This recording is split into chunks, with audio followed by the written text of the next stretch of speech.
Hello, good morning, good afternoon, good evening, wherever you are. Welcome to the Viewpoint with Mang Temyong.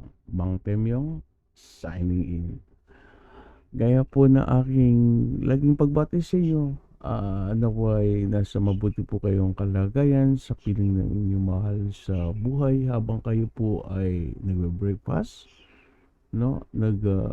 Almusal, uh, what do you call this, tanghalian, at naghahapunan, no? Samahan niyo po ako. Tara, kwentuhan tayo kahit sandali lang. Pag-usapan natin ngayon yung patuloy na kaganapan sa Senado, yung sa committee ni Senator Rizal Tiveros, at may kinalaman pa rin ito sa hindi pagdalo o pag-snub daw ni Apollo Kibuloy sa imbitasyon ng Senado sa kabila ng dalawang beses na siyang in-invite Pero dahil doon, hindi pa rin siya nagpakita at nag-issue na ng subpoena ang Senate sa kanya para maobliga siya na pumunta. Pero sa kabila nun, inisnab pa rin sila ni Kibuloy, no? Hindi pa rin siya dumating. Pero bago natin palawigin, ng ating pag-usapan, ay gusto ko lang kayong bigyan ng update.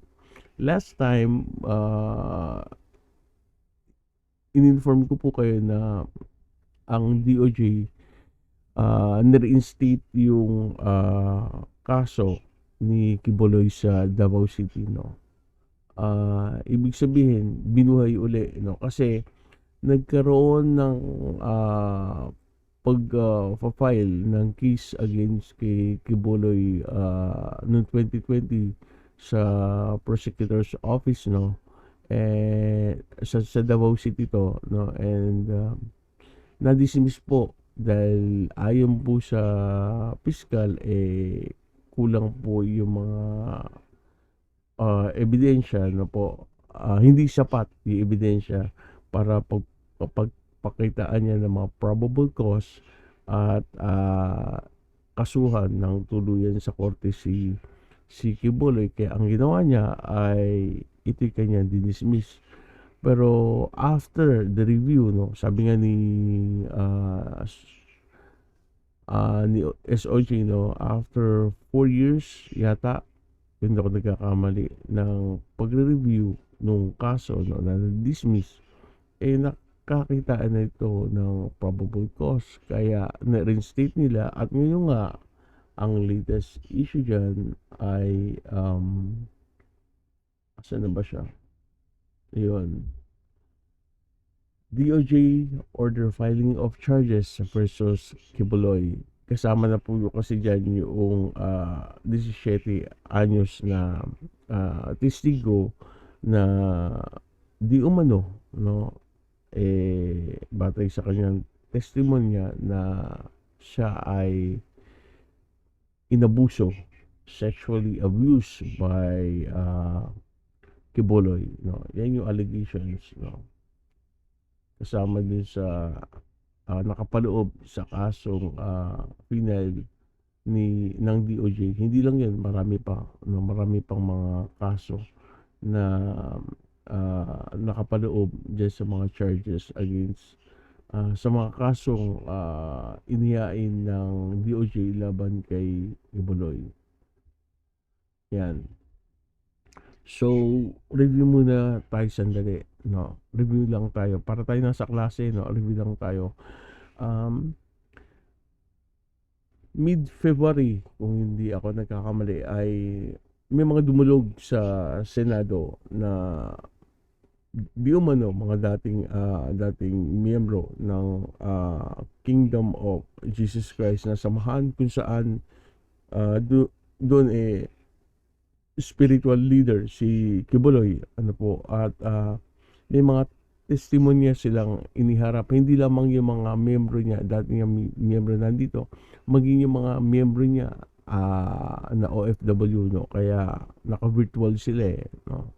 Sa pagbibigay ng kanilang testimony ay virtual, no?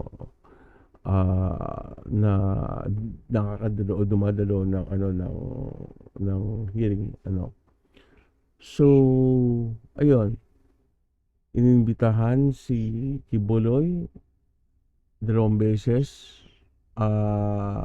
Ito yung kanyang ito ang sinabi ni Senator Ontiveros, no. Bagamat sa kabila ng pag-imbita sa kanya, no, Kibuloy yet to confirm attendance in next Senate hearing. So yan yung 2 beses na pag-isnab niya sa pagdalo ng Senate hearing, kaya nga na-reset yan ng March 5. At ah, bunga ng dalawang pag-snub niya, nagpa siya nga ang committee ni Senator Hontiveros na siya ay ipasumpina na. Dumating na ang March 5. Ang tanong, may Kibuloy ba na dumating? Wala po. Kaya nga, dahil sa, instead, merong pinadalang sulat yung kanyang abogado sa committee ni Senator Ontiveros, na doon ipinaliwanag nila kung bakit hindi magpa-participate or hindi dadalo si Kibuloy sa ginagawang Senate hearing in aid of legislation. Pakinggan natin si Senator Riza Ontiveros. Nagpadala nga po sa aking tanggapan ng sulat galing sa abogado ni Mr. Kibuloy stating, and I quote a short portion, compelling Pastor Kibuloy to appear before a committee that already pronounced him guilty would be violative of his constitutional right against self-incrimination and to be presumed innocent. So, ayun po yung dahilan kung bakit hindi dumalo si Kibuloy, no? Sabi nung abogado, batay din sa liham na binasa ni Senator Riza Ontiveros, compelling him to attend the Senate hearing, no, will be violative of his right against self-incrimination and yung presumption of innocence. Dahil para sa kanila ay guilty na agad si Kibuloy. Yun ang pananaw nung kanyang mga abogado, na kapag dumalo dyan si Kibuloy, may standard na perception na guilty na agad yan. So it will be really violative against his right against self-incrimination and yung presumption of innocence nga. As proven guilty, close quote.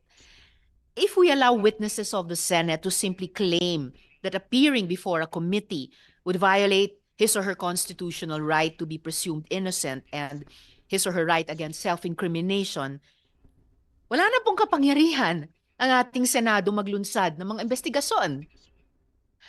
Madaling-madali na lang umiwas sa mga hearing ng Blue Ribbon, sa mga tiwaling opisyal, sa mga investigasyon ng Public Order Committee, sa mga sangkot sa mga krimen. Hindi po uubra ang ganitong mga excuse. Yung sinabi ni Senator Riza Hontiveros, yung kapangyarihan o karapatan ng Senado sa pagkakandak ng hearing in aid of legislation and even yung pagsasite ng contempt, no, ibabahagi ko po sa inyo yan sa bandang ending na, no, kasi may similar case ito na rule na or na decision na ng Supreme Court. Tuloy, Senator. Yan. So, pursuant to Section 18 of the Rules of the Senate, as chair of the committee, and with the concurrence of one member here with me, I cite in contempt Apollo Carreon Kibuloy for his refusal to be sworn or to testify before this investigation. This committee requests the Senate President to order his arrest so that he may be brought to testify. Ayun. So, nag-request si Senator Risa Hontiveros sa Senate Secretariat na yun nga no na mag-issue no mag-issue ng warrant of arrest against kay Kibuloy dahil sa kanyang pag-ignore maging resource person or mag-testify sa ginagawang ongoing hearing ng Senate in need of legislation. Binasa ni Senator Riza yung rules ng Senate regarding contempt. Yan yung nasa section 18. Basahin lang natin ulit. The chairman with the concurrence of at least one, the chairman pertains to Senator Rizal Hontiveros, with the concurrence of at least one, kaya nandoon si Senator Coco Pimentel, no? Kasi member siya ng committee, no? Ulitin ko, the chairman with the concurrence of at least one member of the committee may punish or cite in contempt any witness before the committee who disobey any order of the committee or refuse to sworn or testify or answer a proper question by the committee or any of its members, or testifies falsely or evasive, or who unduly refuses to appear or bring before the committee certain documents and or object evidence required by the committee, notwithstanding the issuance of the appropriate subpoena thereof. A majority of all the members of the committee may, however, reverse or modify the aforesaid order of contempt within 7 days. A contempt of the committee shall be deemed a contempt of the Senate. Such witness may be ordered by the committee to be detained in such place as it may designate under the custody of the sergeant at arms until she agrees to produce the required documents or to be sworn or to testify or otherwise purge himself or herself of that contempt. So, nadiretso ko na yung basa, no? So, ayan. So, si Senator Riza bilang member ng committee plus at least one member, no? With the concurrence of one member, no? Si Senator Coco, no? May punish or cite in contempt any witness before the committee. No, hindi ko nababasahin lahat dahil nabasa ko na kanina. Pero, yan ay pwedeng ma-reverse, no? Yung contempt or yung pag-cite in contempt ay pwede yan ma-reverse ng any members of the committee, no? Siguro, kailangan nila yata na makabuo ng walong members para ma-reverse or ma-modify yung order of contempt na yan, no, within 7 days. Ayan. So after citing contempt after citing contempt ni Senator Hontiveros si Kibuloy, ano po ang sumunod na nangyari? Pagpaumanhin niyo po ninyo, aking pong tinututulan ang naging pasya na makontempt si Pastor Kibuloy. With all due respect, ma'am. Well noted po ng chair ang objection. Okay. So, pagkatapos ma-cite in contempt, no? Robin Padilla to the rescue. Ano? Nag-object siya dun sa decision na ma-cite in contempt si Apollo Kibuloy. Dun bang sa ginawang objection ni Senator Padilla, pinaliwanag ba niya kung bakit tinutulan niya yung pagsa-cite in contempt ng committee kay Apostol Kibuloy? Ba't ba ako Apollo Kibuloy? Sorry. Go ahead, Senator Padilla. Paliwanag mo, sir. Paliwanag mo. Paliwanag mo yung objection mo. Ni Sen. Robin sa chair ang Ulitin natin. well noted po ng chair ang objection. Ulitin natin. Yan. Baka naman nagpaliwanag. Respect, ma'am. Okay. Yeah. Pagpaumanhin niyo po ninyo, aking pong tinututulan ang naging pasya na makontempt si Pastor Kibuloy. With all due respect, ma'am. Well noted po ng chair ang objection ni Sen. Robin sa ruling ng chair holding Pastor Kibuloy in contempt. Meron naman po tayong gabay mula sa ating rules. Section 18, ito po yung rules of procedure governing inquiries in aid of legislation. So yung section 18 po tungkol sa contempt, nakalagay po doon, a majority of all the members of the committee may, however, reverse or modify the aforesaid order of contempt within 7 days. So, well noted. Sukran, Sen. Robin. Maraming salamat po, ginang tagapangulo. At gusto ko lamang pong malaman ng mga panauhin natin at ng mga sumusubaybay po sa mga ganap na ito. Ang akin pong mga kadahilanan para humingi ng ng pagpapakumbaba at Yan na, magpapaliwanag na. ang karapatan ng pag-object, ang hindi pagsang-ayon. Napag-usapan po namin ito ng mahal na senadora na aking pong ginagalang, sinasaladuhan at palagi ang nagpupugay sa kanyang mga ipinaglalaban. Ako po ay nagpapasalamat muli sa inyo, mahal na ginang tagapangulo, sa pagtanggap po ng aking objection. Maraming salamat po. Ayun. Akala ko ba naman, magpapaliwanag si Senator Robin, no, sa kanyang pag-object. Yung pala ay wala lang. Wala lang, basta nag-object siya. Nag-object ako. Ang ganda lang yun. Di ba? Akala ko sinusuyo niya si Senator si Senator Rize, no? Well,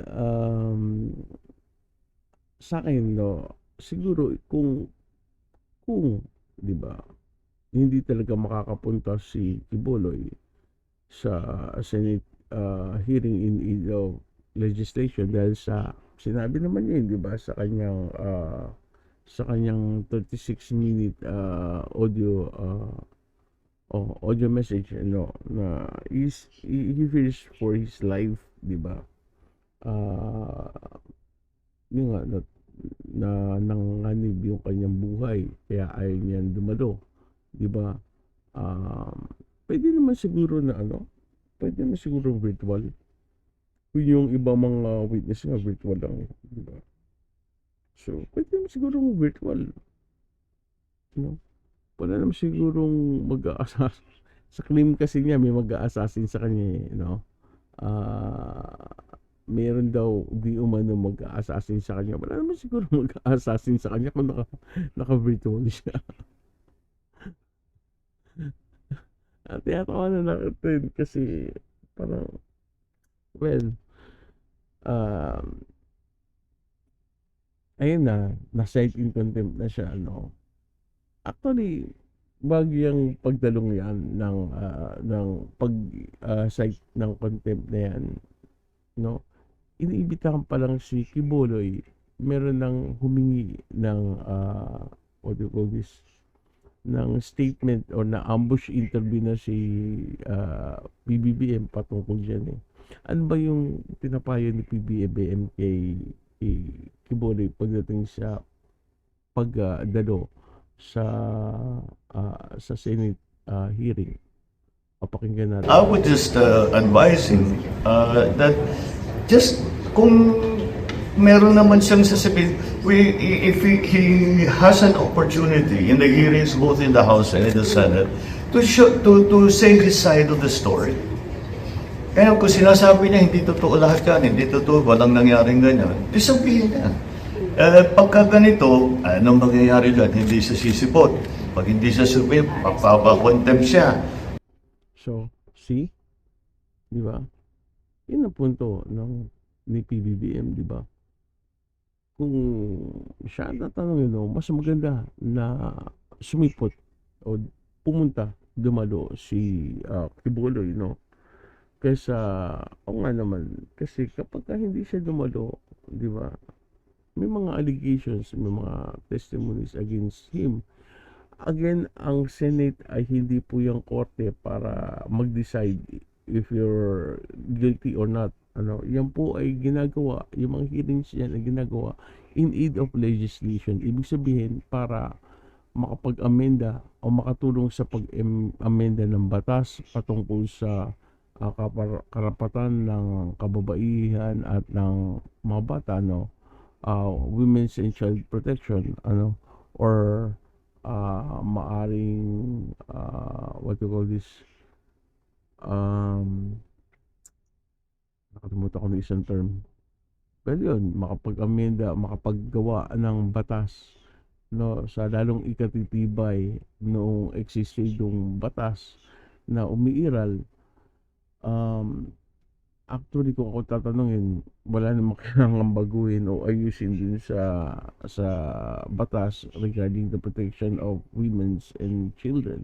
But then again, ayan na yan, nag-hearing na sila patungkol dyan, Yun po ang purpose, to amend, to revise, and to repeal yung ating batas. Kaya may mga ginagawang ganyan mga Senate hearing in aid of legislation. Hindi po yan parang tribunal or hukuman na kapag nariang ka, hatulan ka na agad if you're guilty or not.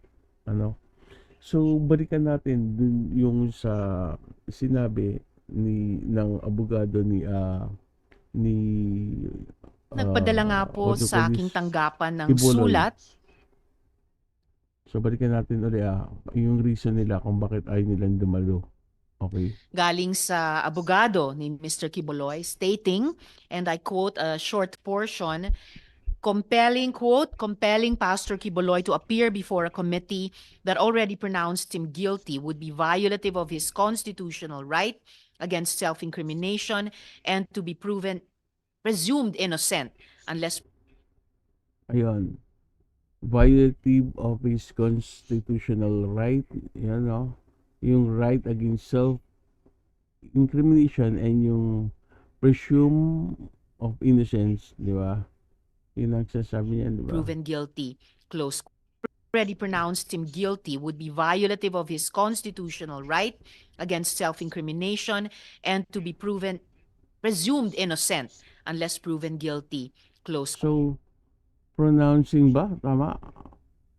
Did I hear it right? Okay.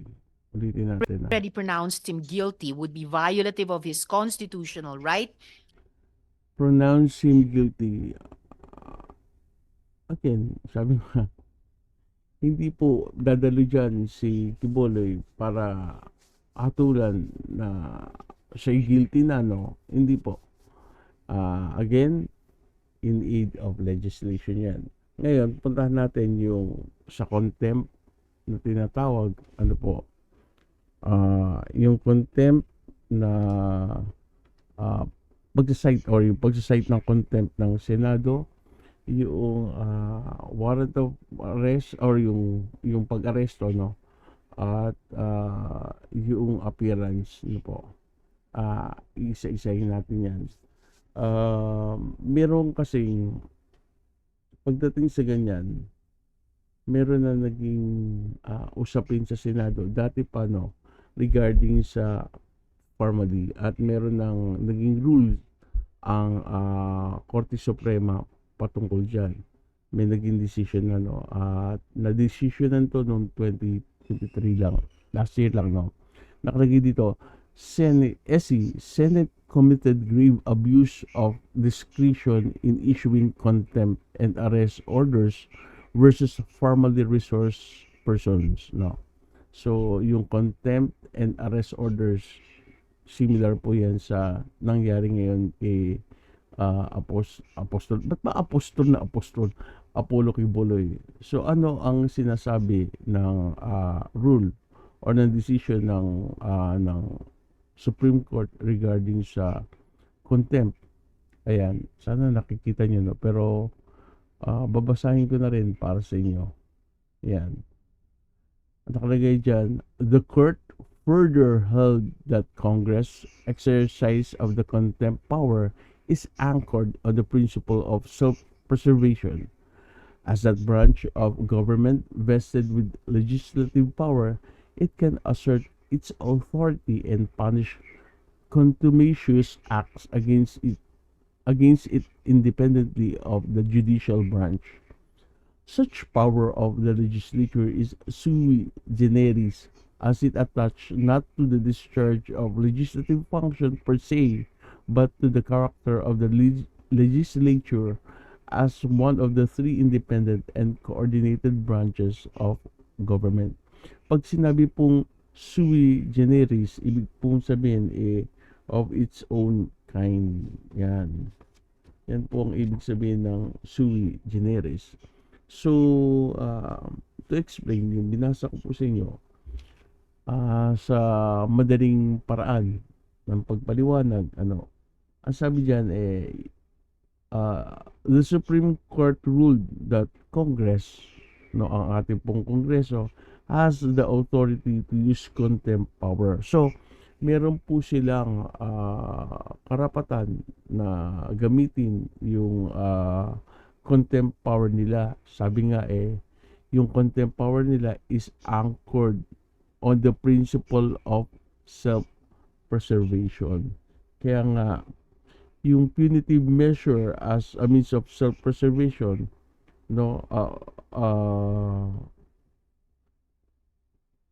this power is rooted in the fact that ang Congress po is the branch of government responsible for making laws.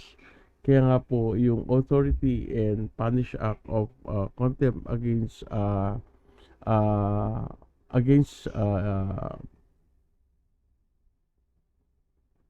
what do you call this? Okay, sige. Okay. So, again, ulitin ko, the Supreme Court ruled that Congress has the authority to use contempt power, a punitive measure as a means of self-preservation. So, yung power po is rooted in the fact that ang Congress po is a branch of government responsible for making laws. Alam naman po natin yan. Ngayon, batay po sa desisyon ng Korte Suprema, the court emphasized that Congress can assert its authority and punish acts of contempt against it without relying on the judicial branch. Itong unique power ng legislative is not tied specifically to its legislative function, but sabi nga, kaya nga sui generis, di ba?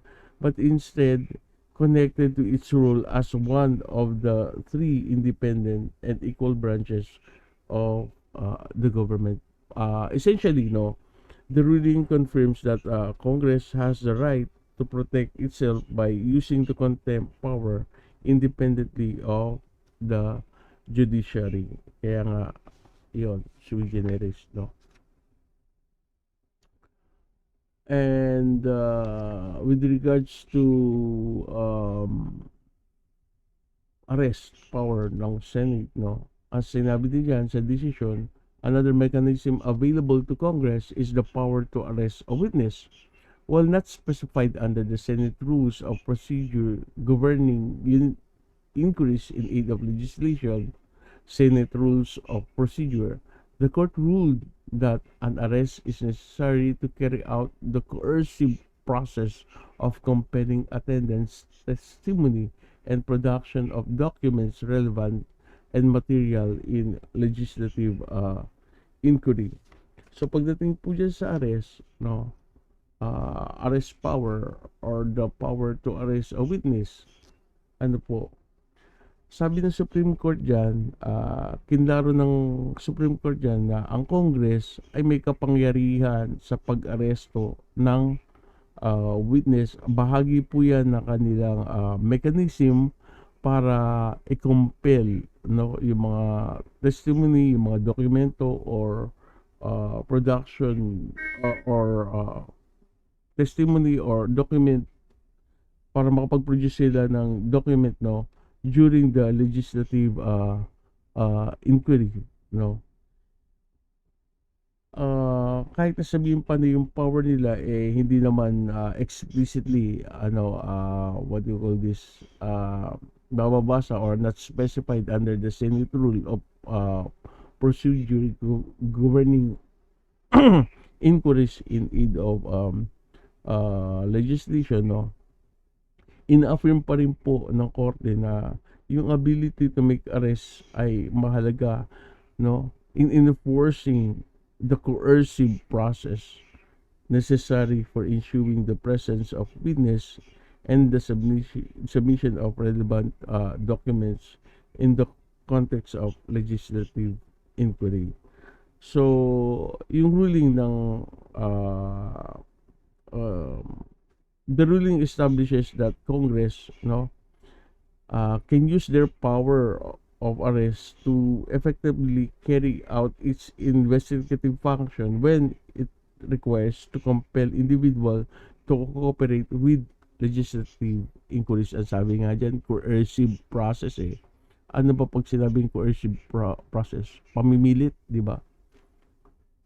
Sapilitan ba? Pamimilit, no?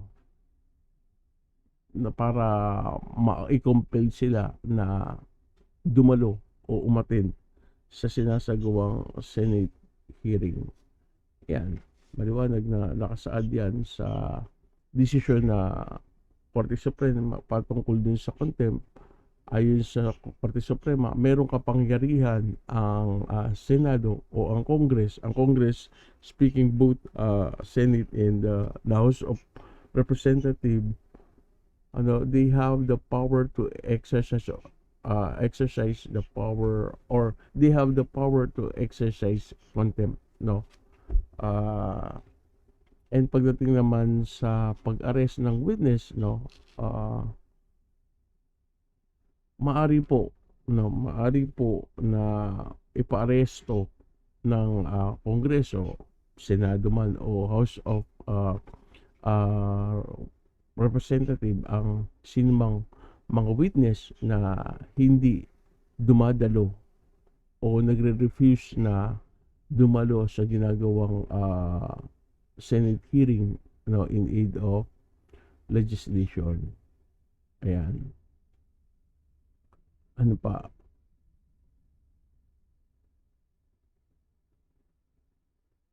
Ayan. So, ano pa ba pwede natin pag-usapan? So yan, meron rin po yung requirement or requisites, no. Yung Congress power of legislative investigation is subject to 3 limitations, no. Ano yung limitations na yon? The inquiry must be in aid of legislation. The inquiry must be conducted in accordance with its duly published rules of procedure, and the rights of persons appearing in or affected by such inquiry shall be respected. Furthermore, there is factual basis for contempt. The research person's detention should only last until the termination of the legislative inquiry. Yan po yung tatlong limitations, no, na ibinigay ang Supreme Court, no. Ang sabi, The investigation or questioning should be done to help create new laws or improve existing ones. Kaya nga dapat in aid of legislation. Second, the investigation must follow the official rules and guidelines that have been made public. Third is the right of individual involved in or affected by the investigation must be upheld and respected. Yan. So, yan ang dapat ang maging sangkap o limitations, no, sa pagsasagawa ng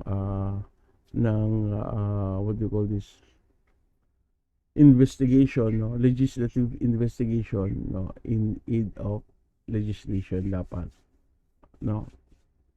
Ayan. So sana nakatulong po ako sa ating sinagawang pagtalakay patungkol nga dun sa